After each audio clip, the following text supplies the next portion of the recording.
حضرت ابراہیم علیہ السلام اور ان کے فرزند حضرت اسماعیل علیہ السلام کا واقعہ اسلامی تاریخ کا ایک مشہور اور اہم واقعہ ہے۔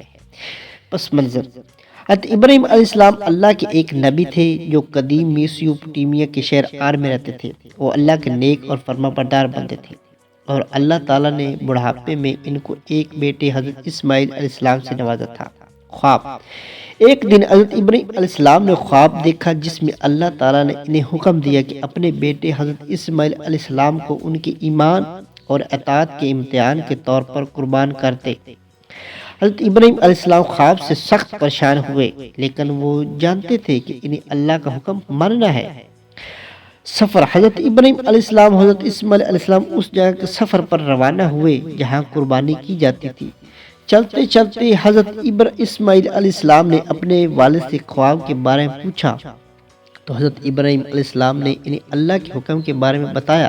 قربانی: جب وہ قربانی کے مقام پر پہنچے تو حضرت ابراہیم علیہ السلام نے اپنے بیٹے کو قربان کرنے کی تیاری کی، لیکن جیسے ہی وہ ایسا کرنے ہی والا تھا، اللہ تعالیٰ نے جبرائیل علیہ السلام کو بھیجا کہ وہ ایسے روکے اور اس کے بدلے ایک مینڈا پیش کیا۔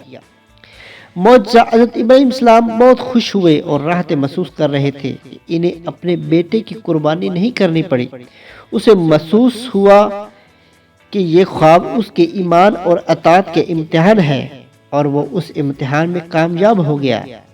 مینڈے کی قربانی اللہ نے قبول کی اور حضرت ابراہیم علیہ السلام اور حضرت اسماعیل علیہ السلام اللہ کا شکر ادا کرتے ہوئے گھر واپس آئے۔ اہمیت: حضرت ابراہیم علیہ السلام اور حضرت اسماعیل علیہ السلام کا قصہ اسلامی تاریخ میں اس لیے اہمیت کا حامل ہے کہ یہ ایمان، اطاعت، قربانی کی اہمیت کو اجاگر کرتی ہے۔